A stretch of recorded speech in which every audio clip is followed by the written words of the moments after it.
Welcome to another exciting episode of the Be Different KE podcast. I'm so excited to be back on screen and on recording. No more stopping. Now we are making time for Be Different, guys. Welcome back. I'm excited to have Kentice here with me. She'll introduce herself.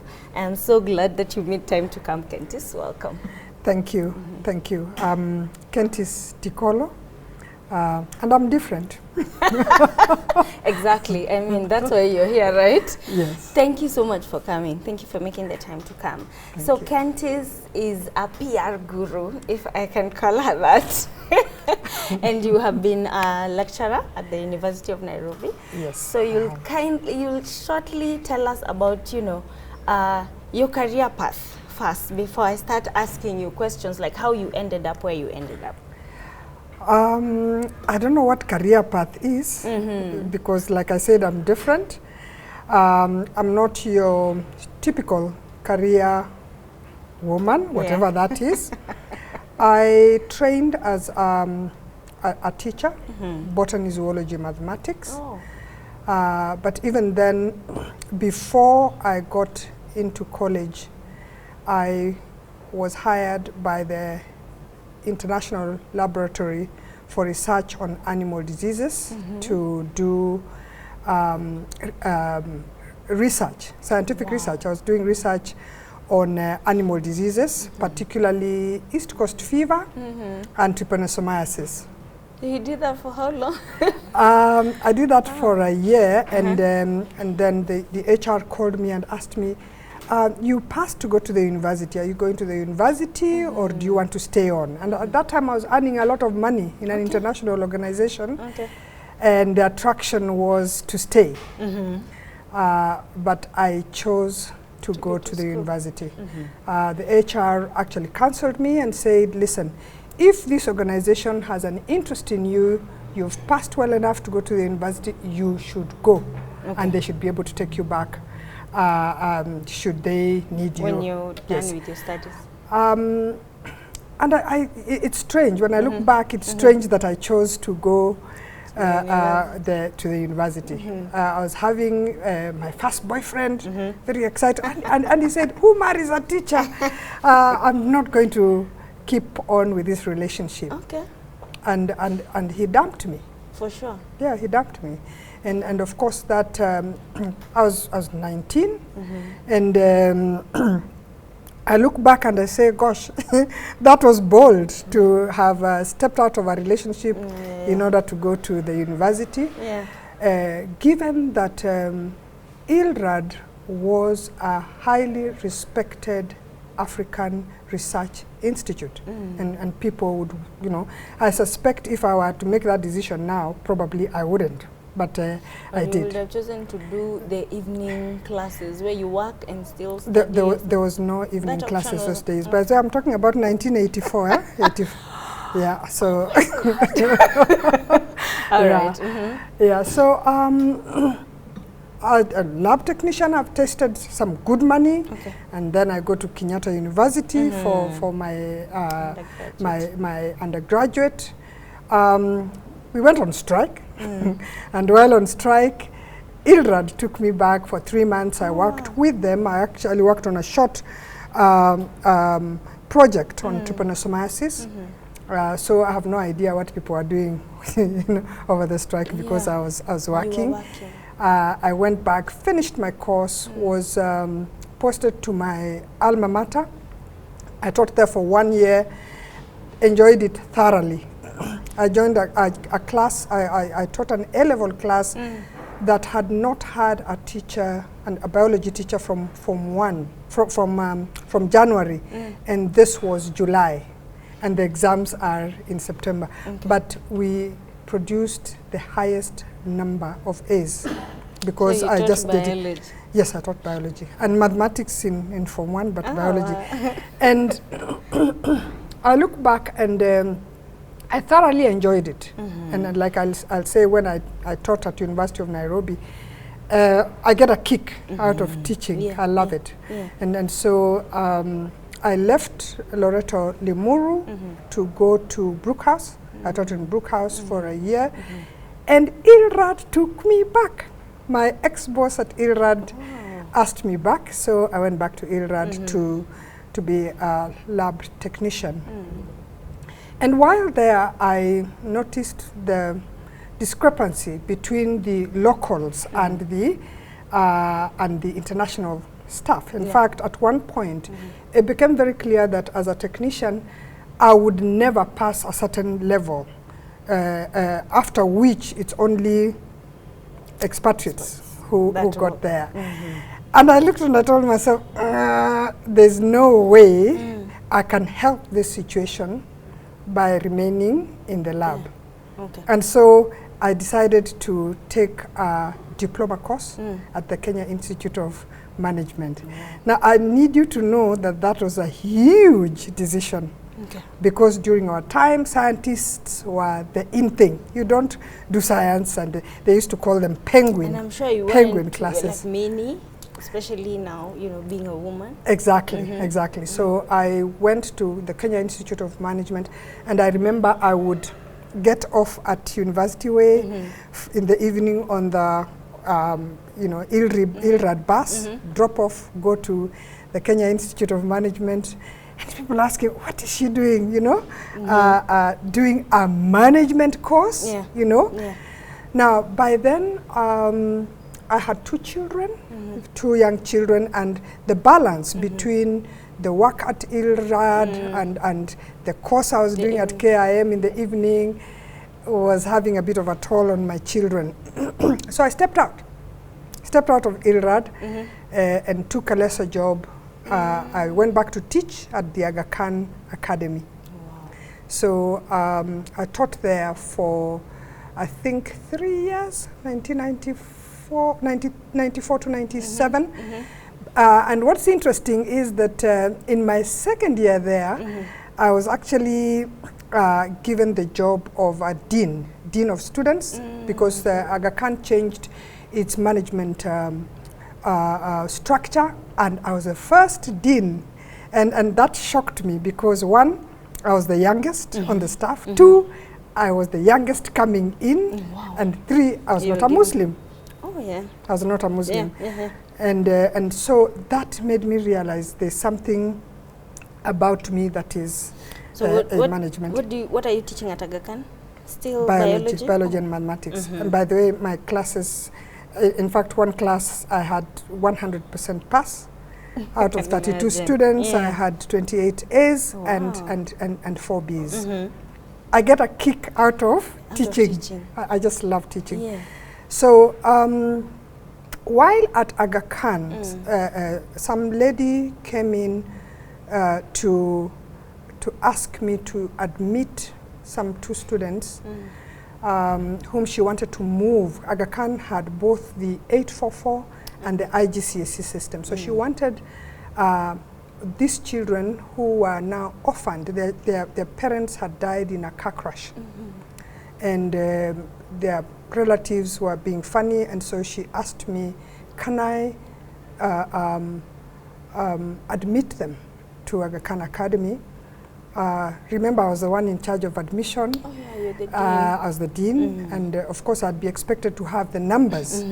But when she gave me her story, I asked her where her children were going to school. One was going to Hillcrest, the other one was going to Imani, and so these children, these orphans, now newly orphaned, she wanted them to come into the 844 system. She said, I can't raise their international school fees. And I said, okay. So you want to live with them in your house and drop them every morning to Aga Khan Academy. They do the 844 system, and then they go back in the evening. When you're picking your children at Hillcrest, and I didn't think that was a good idea. So I advised her to take them to a good boarding school, and we organized, and so they went. And 2 weeks later, this woman comes and says, I think you'll make a very good PR professional. My husband needs a PR professional and PA. I'd never heard of such a profession. But this is a woman from my church. She works for Barclays Bank. No, not Barclays, KCB. She's a manager there. And I'm saying, whatever she's talking about, she must have seen something that I don't know. So that's how I got into PR. Wow. And so when I got in, remember I'm a scientist, so I'm you logical. You took up the job. Yes, I did. And because I trusted her, because, you know, she was from my church. What is this, you know? So that's why I'm telling you I'm different. I'm not your usual, because I've made moves that don't make sense to people, but for me they made lots of sense. So I went into public relations, and when I asked what public relations is all about, remember I'm logical, so I wanted to know this is what you do. Somebody told me, oh, your job is to make sure that this company never appears in the media in the wrong way. And I asked, okay, so how do you do that? And I was told you're going to get an entertainment allowance. Who does such jobs? Who does such jobs? An entertainment allowance for the journalists, so that they can. And I said, there must be something else to it.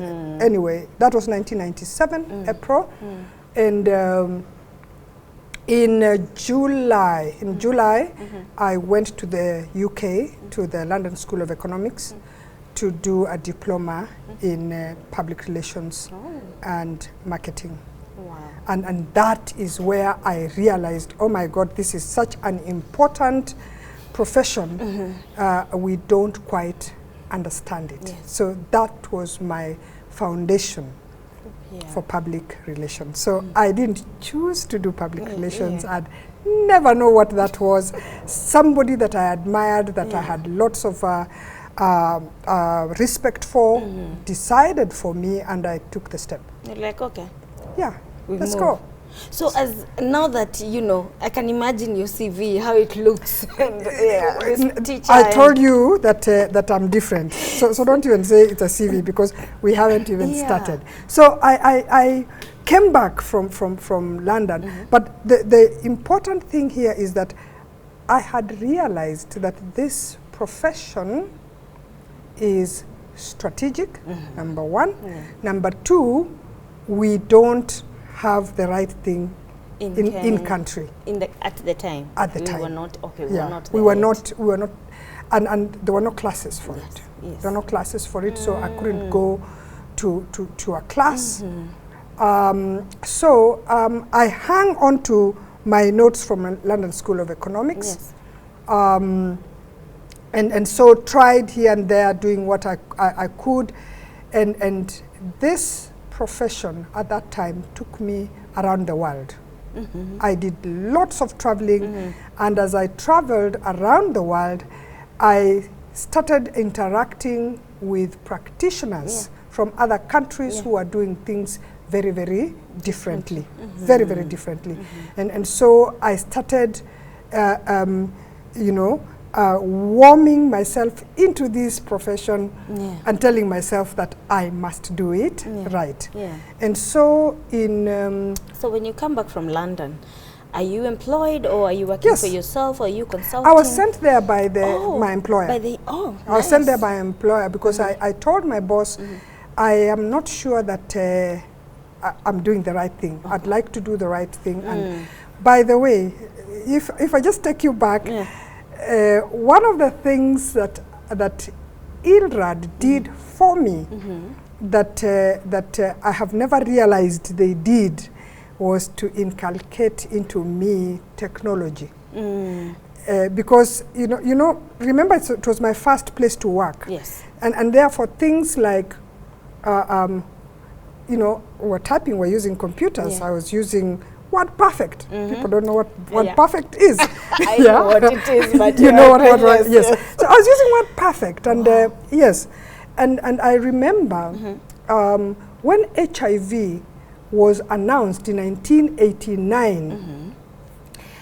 I was asking myself, but you know, because as a technician, I was you know, we used to draw blood from cows, and you type it, you do all sorts of things with it. We had some of the most sophisticated machines in the world, you know, of science. PCR. Yeah. They were there. They were there. Oh. Yes. The polymerase chain reaction machines, they were there. We were carrying out PCRs on blood. And I kept asking myself, why is this HIV, this AIDS thing, why isn't it, you know, being typed on PCRs? It's now being the ELISA. I did the ELISA, but on bovine blood. And so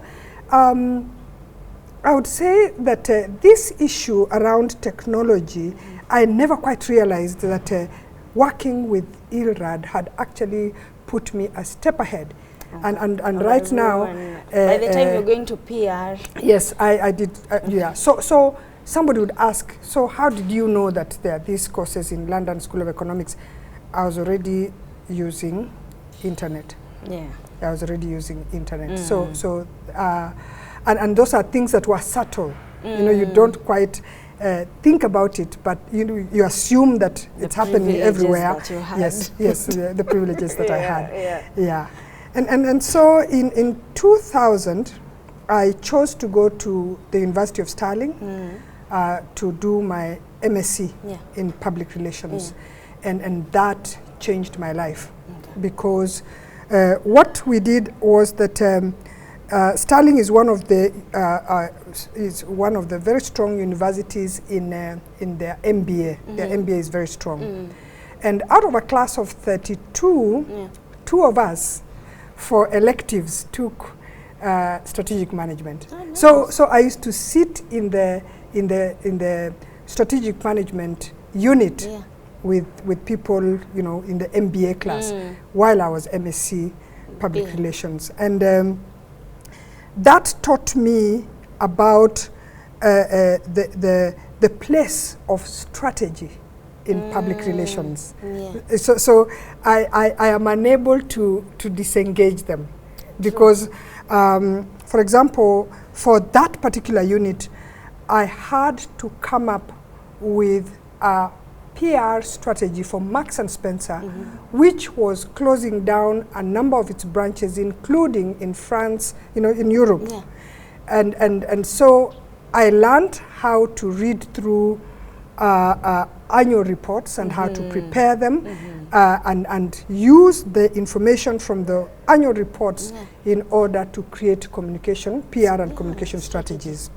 And I remember us, you know, the 2 of us, working on the project for Marks and Spencer, giving them advice which they did not take. Oh, they didn't? And they suffered the consequences. And it was so nice to see that those consequences were actually in our... Yes, they were in our report. And it was so gratifying because it felt, you know, it helped me to understand the value of strategy insofar as public relations and communication management is concerned. The other thing that happened to me in Stirling is that all the students were members of the Chartered Institute of Public Relations. So all of us, we paid as part of our fees, we paid for subscription to CIPR. I did not know that we had our own society in Kenya. And so there were 2 of us from Kenya, and the other gentleman that I was with knew about the Public Relations Society of Kenya. So in fact, when he was doing his thesis, he got information from power. That's how I knew about the Public Relations Society of Kenya. So I told myself, when I go home, that's what I'm going to do. I'm going to try and do something. So I'm interested in what is happening in your life as all these things are going on, as you're making the different moves, the different decisions, as you're jumping from here and there. What are the people around you? You know, your society, your people. What can we call them? Let's just call them your people, your circle, the people who care about you. What are the questions they're asking? That I now have to think about because I got all the support that I needed. For example, to go to Stirling, I didn't have the money. And so I had to raise the funds through a harambe. And my husband was spearheading that harambe. All those cricketers, the cricketers came and fundraised and got me cash to go to Britain. Wow. So I got his support. The children went to a boarding school, and of course he was here, meaning that everybody sacrificed for me to go to Sterling. Yeah, everybody in the house. But I would say that they saw ahead. It was the right thing at the right time. It was the right thing for me to do at the right time. And there are several things that have happened thereafter. From that. Yes. And again, what's happening to your, when you look at your peers at the time, is there any peer that you can think about? Maybe someone who you finished with, say your undergraduates. And where are they at the time? What are they doing? What are they doing? And are they grounded? Are they, Remember, my undergraduate was at KU.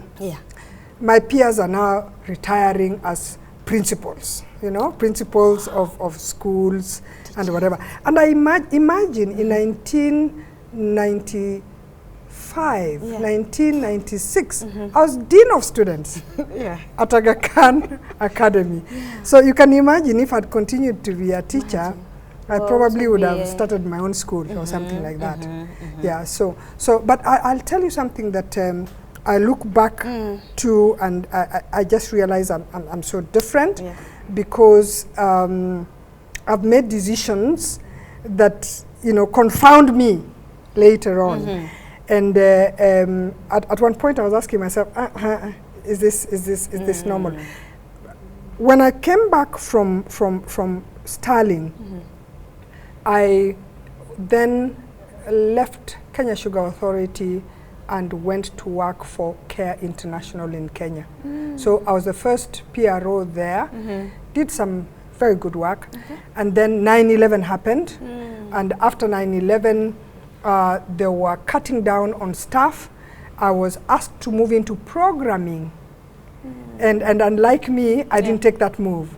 I chose to resign, because I felt so strongly about public relations. Now I wanted to just continue doing PR, and at that point I decided I'm going to start my own company. 2003, and I took a flight, went to Ghana to understudy this lady, brilliant lady, Esther Koba. She started Stratcom Ghana, Stratcom Africa Ghana, and I remember for the week I was in her house, I was just going through proposals and all the work that she was doing, all the campaigns she was doing, because she was putting into practice the things I learned in Sterling, which I was not seeing here. Yes, in Kenya, being practiced. Yes. So I came back from Ghana telling myself, I'm going to start Stratcom Africa. In fact, I did register Stratcom Africa. But then, I didn't agree with her thought of our shareholding. And so I stepped back. But meanwhile, I was asked to help with running the ICASA 2003 Nairobi, 7,500 participants, KICC, and I did the scientific program. And then I was asked to go back to ILRI. Again? Yes, I went back to ILRI, but this time not in the science. I went back to be special assistant to the Director General. Wow. Yeah. So you actually went back? Yes, I went back and I was dealing with management, with the board, doing quite a bit of travel. Yeah, then I got pregnant with my third child, and that was, quite a shocker for me. You didn't see it coming? I didn't see it coming. But now I'm traveling a lot. you're a bit busy. I was extremely busy, and so I chose to step back. So I went to Kenya Civil Aviation Authority because now it would give me more time to look after my baby. You know, the way you're talking about going, do people just wake up and go to people's exactly. companies and get jobs? Exactly. Do you know people? How are you making the moves? Is it the contacts that you had? I just apply. You see, from going back to ILRI, I suspect it's because they called you. Yes, I was called. I was called. Like I said, going to Kenya Sugar, I was headhunted. Oh, nice. Yes, I was headhunted. Care International, I applied. Okay. I applied for the job. Going to KCAA, I applied. Oh, nice. And then I made a lateral move to KWS. Again, I applied and was interviewed and taken. And then from KWS, I resigned to start my company. I like the boldness behind, or stepping back, or quitting, or changing, or this. There's something about either not being afraid of the bills, or not being afraid of what if, what then, what will happen, or maybe I just stick around for a few more days or a few more months. I'm different. I'm just different. And I'll tell you, it bothered me at one point. I said, what's wrong with me? Why am I, you know? Yeah. Why can't I seem to settle? Yes. In fact, that's it. Why am I restless? And then in 2001, I think, and you'll see I've done very interesting things. Around 2004, when I came back from Starling, I bumped into Dr. John Stanko online, and I invited him to come to Kenya, and he came, and he has a program, he profiles, disc profile. If you know about Myers-Briggs, Myers-Briggs is a profiling software. Dr. Stanko does disc profile. And when he did the disc profile on me, that's my personality. I get bored doing the same thing over and over again. In fact, for Cause Impact, my current company, that's the longest I've stayed somewhere, 10 years. And I know why, because I'm working on different things, different accounts, different people. We're doing science, different challenges. And even with that, I am busy doing other things. For example, I was a founder, chairman of Wazito Football Club. I'm just an immediate former chair of the electoral board of the FKF. Yeah, I love sports. So I do sports. I find time for these things. Because that was my next question. Yes, I find time for them. And that's me. That's me. I use my energy, I think, efficiently. Yes. And all parts of your brain. You wake up, you think you're not tired. Yeah. Where does all these things of self-love, self-care, and but that's exactly what I'm doing. Don't you think I am enjoying what I'm doing? What's self-care about? Taking that step back. We talk about resting. We talk about, we talk about taking some time for yourself. When do you just stay quiet, think? Stay quiet. Think. There's so much to be done. There's no time for staying quiet and thinking. And you start moving. Yeah, I am a doer. Yeah. I am a doer. I find that I am talented. Yes. Yes. I can knit. You are. I can crochet. I embroider. Yes. I can embroider. Yes.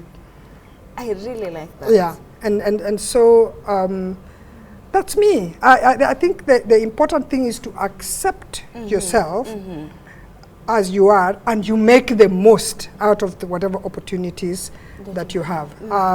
I taught here, and while I was teaching, and that was one extremely fulfilling moment for me, because I felt I was impacting my students with the skills that I learned in Starling, as well as what I'm going through practically. I felt that's what I brought to the table. And like I said, I just got a kick out of teaching. And when I see my students have understood what it is that I'm teaching, I feel very, very good. Do you have any regrets?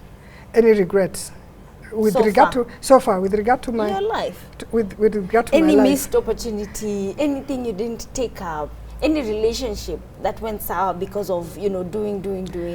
There are things, other things in life that either must suffer for these other things to prosper. Yes, sometimes I feel that perhaps I should have had all my children together. Okay. You know, because you know that space between there was that gap. There's a gap, 13 years between these last two? two. Oh, there are two. You told us of one. This, one, you know, between them. Okay. Yeah, between them. Yeah. I feel that I should have just had my children. Yeah. Because it's a different world, you know. My son is 18 now. You should see us, you know, and I feel perhaps I'm not giving as much as should have. Adults. Yeah, that's adults. Yeah. So that's one thing that I look back on and I say perhaps I should have had them at the same time, so that also that they support one another. Yes. But otherwise, I feel I've been in step. I've just been in step. How's your social life? I know in PR we talk to so many people and you meet so many, and you have contacts. I know your phone is gold. If I can just steal your phone and your contact book. Yeah. But how is your social life? Now, Away from? I love music. By the way, I play guitar. Nice. Yes. Oh I my love goodness. music, Is there anything that you don't do? And that's why I told you I'm different. And I've dared to step into areas. Yeah. And I think that is fulfilling. That is fulfilling. Yes.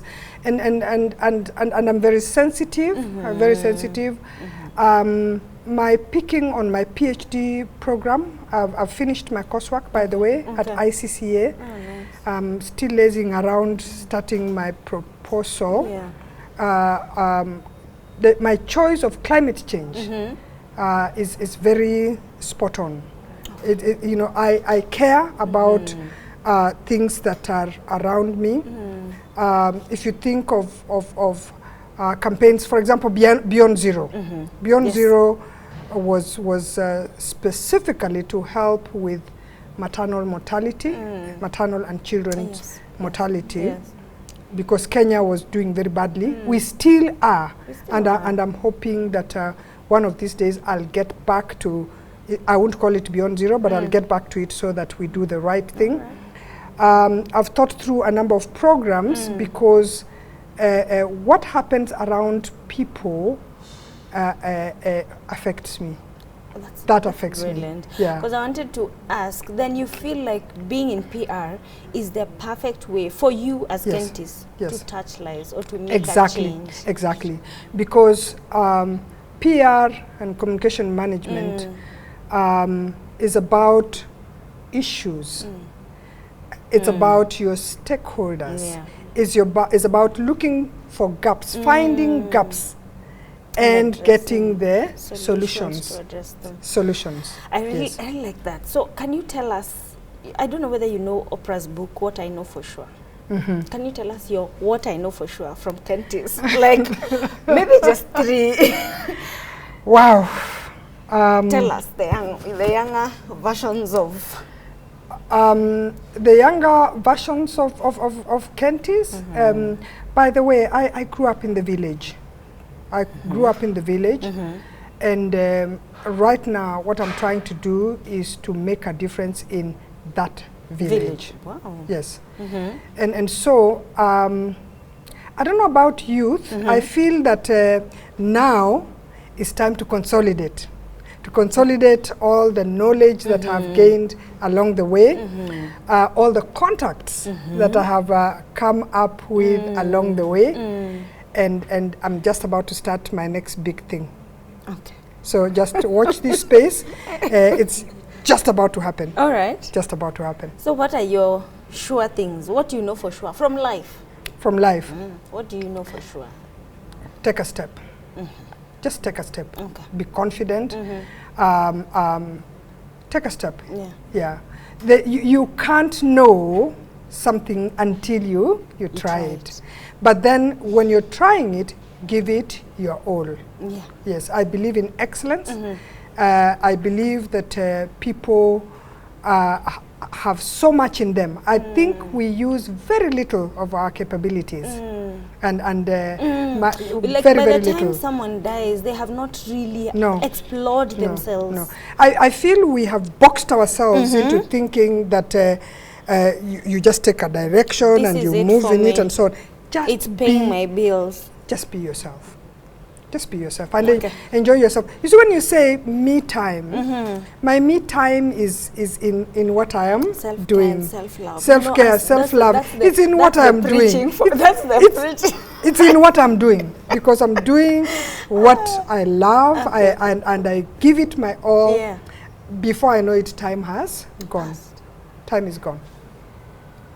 Okay, another one. You said take a step. I want 3. 3, please, 3. But I feel like you've done so much. Yes. You may have some still more. truths. Yes. There's still more to be done. Yes. There's still more. There's always something that you can do.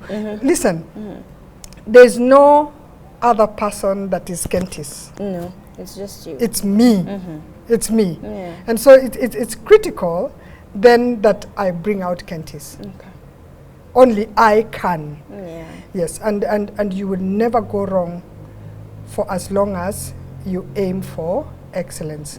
If you're known that, look, this person is dependable, they're, you know, if you give them something to do, if they say yes, they're going to do it, just be dependable. All right. Yes, it's so satisfying to be dependable and to know that that you're doing your bit. Relied on. Yes, you can be relied on, and I'm doing my bit. I have no skeletons. I have worked in 3 parastatals. I have 0. Is it actually Zero. possible to make Zero it skeletons. in Kenya if you have 0 skeletons? Yeah, I am. Because those are the things we are struggling with as a Tell society. me what making it in Kenya is.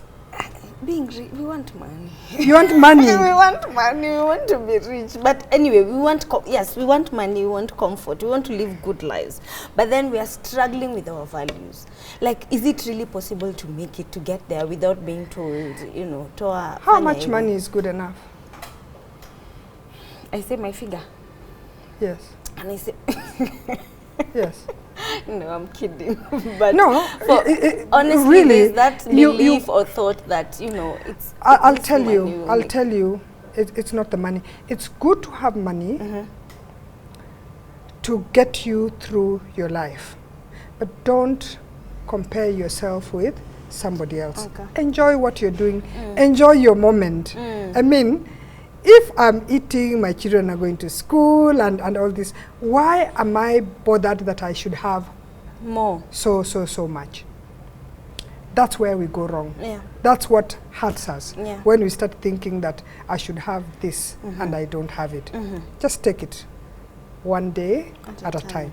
Wow. Yes. So one day at Kentice, a talk time. about cause impact, because I don't think I've given you time to talk about cause impact. Yes. And now attach that to, you know, the values that you believe in as we are winding up. Yeah.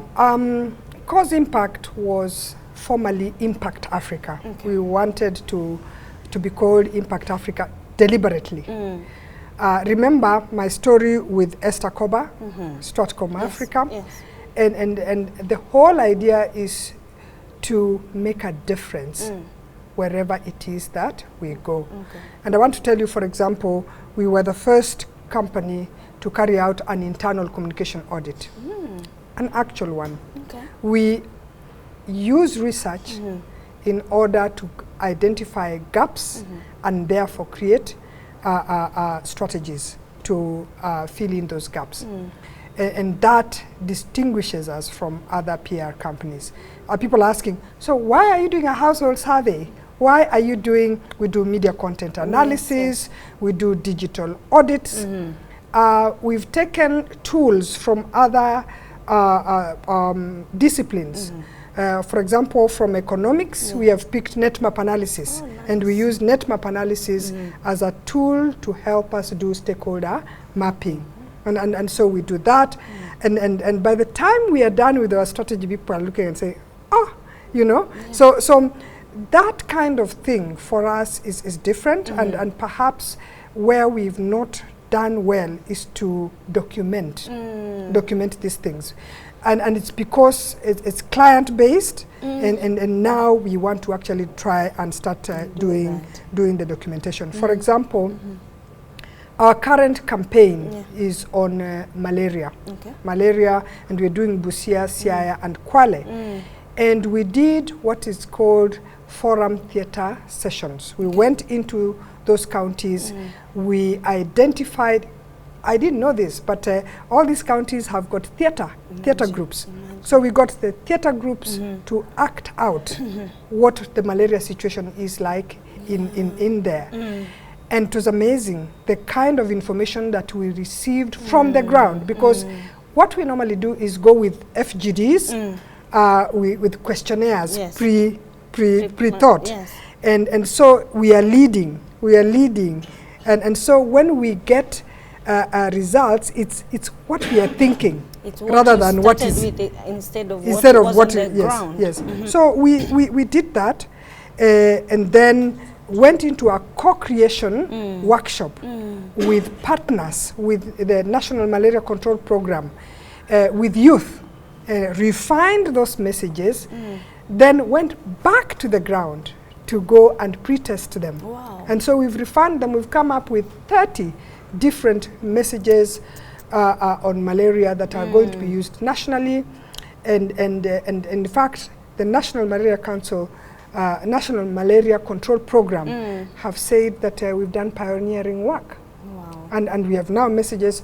They are saying they have messages for 3 years. Can you actually say that what you guys are doing is it's almost like immediate? You see, here we struggle with research output, getting it to the community and the government to adopt it and all. Yours is almost immediate. Because you're working with government policymakers, you're working with the community, and you've already done research in that way. So you've already brought all the stakeholders on board. You've done the research, and you know, like.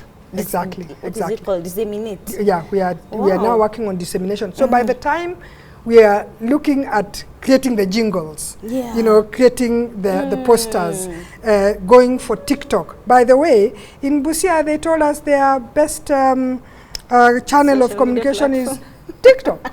That was Busia. And a few years ago, when we did a household survey for the Ministry of Devolution, we found out in West Pokot, their best channel of communication is Facebook. I like that. Yes. So we are real about what we do. We do research. You know, a lot of us think that research is theoretical. It isn't. It's practical. And that's where the gap is in relation to public relations and communication being understood by all these other disciplines. They imagine that, but this is something, just go into the boardroom and you come up with strategies. You don't do that. You must do your research. You must do your research. I have a theory building up in my mind, and I feel like you'll be more productive as a PR practitioner when you're doing what you're doing, like running your own PR agency, as opposed to, I hope I won't get fired, as opposed to being employed and trying to practice PR. There are some, you know, there's some of the things that you cannot fly your wings freely. Yeah, very true, very true. But where you are now, you can, you know, you can try out things, and I'm happy mentoring people. And by the way, I was chairman of the Public Relations Society of Kenya. And during my tenure, what I did was ensure that we start the process of getting public relations to be recognized as a profession. What does that mean? It means that we want people to come in and go for certain skills that they must all have for it to be recognized as a profession. And so now we have the IPRAC bill, the IPRAC bill that's just about to go through. I hope it goes through, because it means you can't practice unless you have certain certification. And that, for me, you know, is just satisfying to know, because one of the issues around public relations, we have a bad reputation because everybody dumps whoever, you know, they don't know where to take this person, they dump them into the PR department. Yeah. And so as a result of that, of course you have practitioners who are not practitioners. They don't know what it is that they need to do. Remember how I got into PR? Yes. Somebody said, this, you can. You can do this, and you then can you do went this. and Yes. started. Yes. So I started and I was lost. Yes. It took my going to Stirling, actually first of all to the London School of Economics and then Stirling, for me to be grounded. So I'm able to say what I'm saying confidently because I've actually gone to class and I understand what public relations and communication management is. We need to wrap up, Kentice. Thank you so Yes. much for doing this with me. Your parting shot. My parting shot, just be yourself. Okay. Be different. Yeah. Yeah. Thank Be you. comfortable. Yes. Being yourself, Yes. being different. And I would say take some of these tests seriously, like I did the disc profile. I just settled because I was asking myself, Really, everybody goes that like really this. validated you. Yeah, I'm not To do everybody. that thing next. Yeah, I'm fine. I'm fine. Okay. Yes. Thank you so much for watching, guys. Thank you for coming, Kentice. I am glad I know you, or I have met you. Now you can't unknow me. That's what I normally say. Like, now I know you. That's it. You're done. Thank I you. know you now. I'll endeavor to get that knowledge that you have. Thank you. I'll endeavor, you know, to do follow up. Thank you for having me. Thank you so much. Yes. Thank you so much for watching, and have a good day. Thank you.